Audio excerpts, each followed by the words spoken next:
வரகி பக்தர்கள் அனைவருக்கும் வணக்கம்.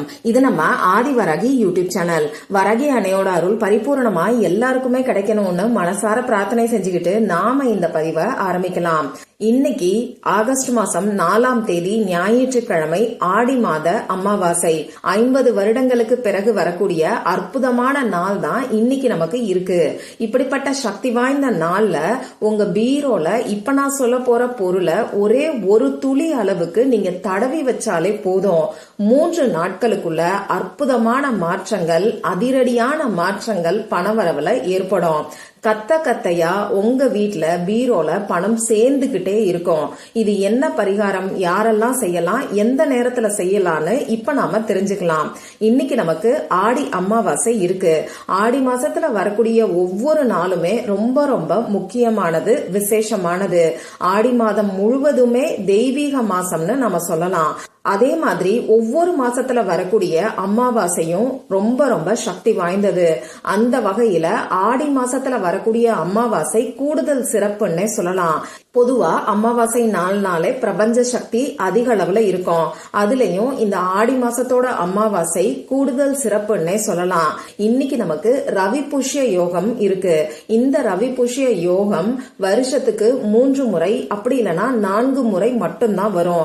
ஞாயிற்றுக்கிழமையோட சேர்ந்து வரக்கூடிய பூச நட்சத்திரம் இருக்கக்கூடிய அமைப்பை தான் நாம ரவி புஷ்ய யோகம்னு சொல்றோம்.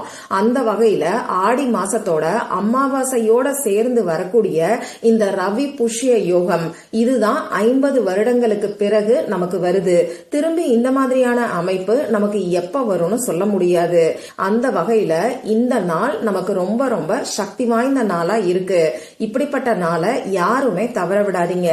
இந்த நாள்ல செய்ய வேண்டிய எளிமையான பரிகாரங்களை பத்தி நம்ம சேனல்ல தொடர்ந்து நான் உங்களுக்கு வீடியோ கொடுத்துக்கிட்டு இருக்கேன். அந்த எல்லா வீடியோவோட லிங்கையும் இந்த வீடியோவோட எண்ட் ஸ்கிரீன்லயும், மேல ஐகார்ட்லயும், டிஸ்கிரிப்ஷன் பாக்ஸ்லயும், பின்டு கமெண்ட்லயும் நான் உங்களுக்காக கொடுக்கறேன். விருப்பப்பட்டவங்க செக் பண்ணி பாருங்க. சரி, இப்போ இந்த பதிவு எதுக்காகன்னு பாத்தீங்கன்னா, பணத்தை வசியம் செய்யறதுக்கு பீரோல தடவி வைக்க வேண்டிய ஒரு பொருளை பத்தி தான் நாம பார்க்க போறோம். இந்த வீடியோல பூஜை இல்லாத, வழிபாடு இல்லாத பரிகாரத்தை தான் நான் உங்களுக்கு சொல்ல போறேன். ஆண்கள் பெண்கள் யார் வேணாலும் செய்யலாம். பிறப்பு தீட்டு இறப்பு தீட்டு இருக்கிறவங்களும் தாராளமா செய்யலாம். இன்னைக்கு பெண்களுக்கு பீரியட்ஸ் டைமா இருந்தாலும் இந்த பரிகாரத்தை செய்யலாம். நமக்கு எந்த விதமான கட்டுப்பாடுகளுமே கிடையாது. இருந்தாலும் இந்த பரிகாரத்தை நீங்க உங்க வீட்ல இருந்து மட்டும்தான் செய்யணும். இத மட்டும் ஞாபகம் வச்சுக்கோங்க. இப்போ இந்த பரிகாரத்துக்கு தேவையான பொருட்கள் என்னன்னு நாம தெரிஞ்சுக்கலாம். நமக்கு ஒரே ஒரு பிஞ்ச், அதாவது ஒரே ஒரு சிட்டிகை அளவுக்கு பட்டை பவுடர், சினமன் பவுடர் தேவைப்படும். இந்த பட்டை பவுடர் உங்களுக்கு ரெடிமேடா சூப்பர் மார்க்கெட்ல கிடைக்குது. அதை வாங்கி நீங்க பயன்படுத்திக்கலாம். உங்க வீட்ல ஏற்கனவே பட்டை பவுடர் இருக்குன்னா அதையும் நீங்க யூஸ் பண்ணிக்கலாம். இப்படி பட்டை பவுடர் உங்ககிட்ட இல்ல, இன்னைக்கு கடைக்கு போய் வாங்க முடியாதுன்னு நினைக்கிறவங்க உங்க வீட்ல இருக்கக்கூடிய பட்டைய 1-2 பவுடர் பண்ணிட்டு அதுல இருந்து ஒரே ஒரு சிட்டிகை அளவுக்கு இந்த பரிகாரத்துக்கு நீங்க எடுத்துக்கோங்க.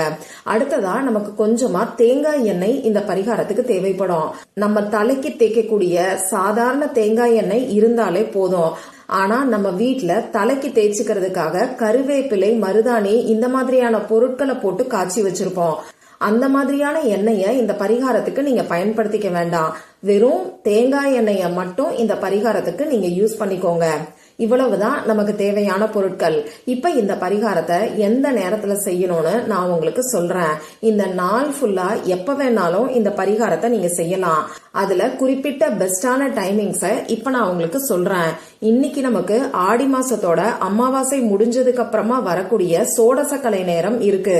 சோடசக்கலை நேரம்னா என்னன்னு நம்ம சேனலை ரெகுலரா ஃபாலோ பண்றவங்களுக்கு நல்லாவே தெரியும்.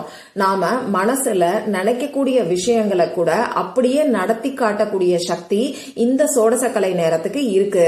இந்த சோடசக்கலை நேரம் பாத்தீங்கன்னா அமாவாசை மற்றும் பௌர்ணமி முடிஞ்சதுக்கு அப்புறமா வரக்கூடிய நேரம், சித்தர்களால நமக்கு கொடுக்கப்பட்டிருக்கக்கூடிய நேரம். இந்த சோடசக்கலை நேரம் 5 வினாடிகள் மட்டும்தான் நமக்கு இருக்கும். 5 வினாடிகள் எப்ப வரும்னு நம்ம யாருக்குமே தெரியாது. அதனால அமாவாசை அப்படி இல்லைன்னா பௌர்ணமி முடியறதுக்கு 1 மணி நேரம் முன்னாடி இருக்கக்கூடிய டயத்தையும் 1 மணி நேரம் பின்னாடி வரக்கூடிய டயத்தையும் நாம சோடசக்கலை நேரமா எடுத்துக்கிறோம். இந்த 2 மணி நேரத்துக்குள்ள ஏதாவது ஒரு 5 வினாடிகள் மட்டும்தான் இந்த சோடசக்கலை நேரம் இருக்கும். அதனால இந்த 2 மணி நேரம் ஃபுல்லாவே நமக்கு எது தேவையோ அதை நம்ம மனசுல நினைச்சுக்கிட்டே இருக்கிறது அற்புதமான பலன்களை கொடுக்கும். முடிஞ்ச அளவுக்கு இந்த நேரத்துல எதிர்மறையான எண்ணங்களை தவிர்க்கிறது இன்னமுமே நல்லது. சரி, இன்னைக்கு இந்த சோடசக்கலை நேரம் எப்ப வருதுன்னு பாத்தீங்கன்னா சாயங்காலம் 4:32 ஆரம்பமாகி சாயங்காலம் 6:32 வரைக்கும் நமக்கு இருக்கு. இந்த 2 மணி நேரத்துக்குள்ள எப்ப வேணாலும் இப்ப நான் சொன்ன இந்த பரிகாரத்தை நீங்க தாராளமா செய்யலாம். மத்தபடி உங்க மனசுக்குள்ள உங்களுக்கு எது தேவையோ அதை மட்டும் நீங்க நினைச்சுக்கிட்டு இருங்க. நிறைய பேருக்கு இந்த சோடசக்கலை நேரம் இன்னைக்கு அற்புதமான பலன்களை கொடுத்துக்கிட்டு இருக்கு. அதனால இந்த நேரத்தை தவற விடாதீங்க. அதுவும் ஆடி அமாவாசையில வரக்கூடிய சோடசக்கலை நேரம் ரொம்ப ரொம்ப சிறப்பு வாய்ந்ததுன்னே சொல்லலாம்.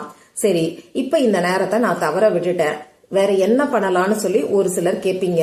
இந்த நாள் ஃபுல்லா எப்ப வேணாலும் நைட்டு 12 மணிக்குள்ள இந்த பரிகாரத்தை நீங்க செய்யலாம். சரி, இப்ப நான் சொன்ன இந்த குறிப்பிட்ட நேரத்துல உங்க முகம் கை கால கழுவிட்டு வந்து அமைதியான ஒரு இடத்துல நீங்க உட்கார்ந்துக்கோங்க. உங்க மூச்சை நல்லா ஆழமா உள்ள இழுத்து வெளியில விடுங்க. இது உங்க மனசை கொஞ்சம் ரிலாக்ஸ் ஆக்கும். இதுக்கப்புறமா உங்க குறிக்கோளை உங்க மனசுக்குள்ள நீங்க செட் பண்ணி வச்சுக்கோங்க. தெளிவா எந்த விதமான குழப்பமும் இல்லாம உங்க குறிக்கோளை செட் பண்ணி வச்சுக்கோங்க.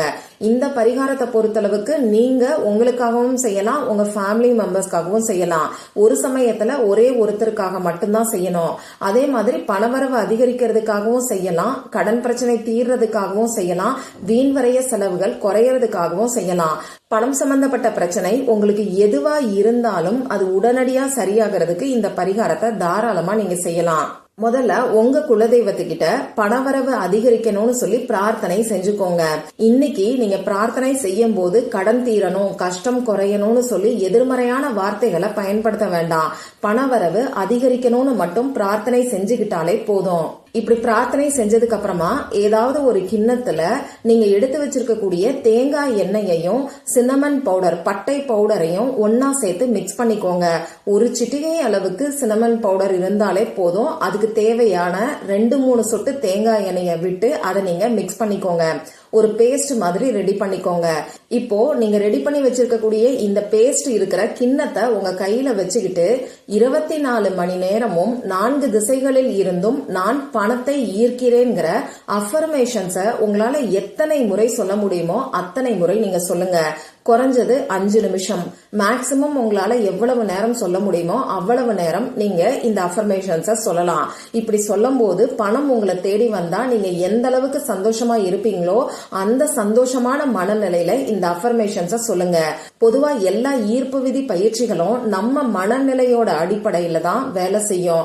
முழு நம்பிக்கையோட கண்டிப்பா நடக்குங்கிற எண்ணத்தோட நீங்க சந்தோஷமான மனநிலையில இந்த ஈர்ப்பு விதி பயிற்சியை செஞ்சீங்கன்னா நிச்சயமா அற்புதமான மாற்றங்கள் ஏற்படும். சரி, இப்படி இந்த அஃபர்மேஷன் சொன்னதுக்கு அப்புறமா இந்த பேஸ்டை எடுத்துக்கொண்டு போய் உங்க பீரோல நீங்க தடவி விட்டுருங்க. பீரோல பணம் வைக்கக்கூடிய இடத்துல உள்பக்கமா நீங்க தடவி விட்டுருங்க. பணத்துக்கு மேல தடவணுங்கிற அவசியம் எல்லாம் கிடையாது. இவ்வளவுதான் இந்த பரிகாரம். அடுத்து நீங்க எப்ப பீரோவை சுத்தம் பண்றீங்களோ அப்ப நீங்க தடவி வச்சிருக்கக்கூடிய இந்த பட்டை பவுடரும் தேங்காய் எண்ணெயும் சேர்ந்த கலவையையும் சேர்த்து சுத்தம் பண்ணிக்கோங்க. எந்த அளவுக்கு நம்பிக்கையோட செய்யறீங்களோ அந்த அளவுக்கு அற்புதமான மாற்றங்கள் நிச்சயமா ஏற்படும். அதுவும் இந்த சக்தி வாய்ந்த நாள்ல செய்யக்கூடிய இந்த எளிமையான பரிகாரம் நிச்சயமா எல்லாருக்குமே கை மேல பலன் கொடுக்கும். இந்த பதிவுல உங்களுக்கு ஏதாவது சந்தேகம் இருந்துச்சுன்னா எனக்கு கமெண்ட் பாக்ஸ்ல கேளுங்க. அதை நான் உங்களுக்கு உடனே தெளிவுபடுத்துறேன். இந்த பதிவு உங்களுக்கு பிடிச்சிருந்தா லைக் பண்ணிட்டு உங்க ஃப்ரெண்ட்ஸ் அண்ட் ஃபேமிலி கூட ஷேர் பண்ணுங்க. இந்த மாதிரி அந்தந்த நாளுக்கும் நேரத்துக்கும் திதிக்கும் உரிய வழிபாடுகளையும் பரிகாரங்களையும் நீங்க மிஸ் பண்ணாம தெரிஞ்சுக்கிறதுக்கு நம்ம சேனலை மறக்காம சப்ஸ்கிரைப் பண்ணிட்டு பக்கத்துல இருக்கக்கூடிய பெல் ஐகானையும் பிரஸ் பண்ணிக்கோங்க. மற்றும் ஒரு பயனுள்ள பதிவுல நாம சந்திக்கலாம். நன்றி.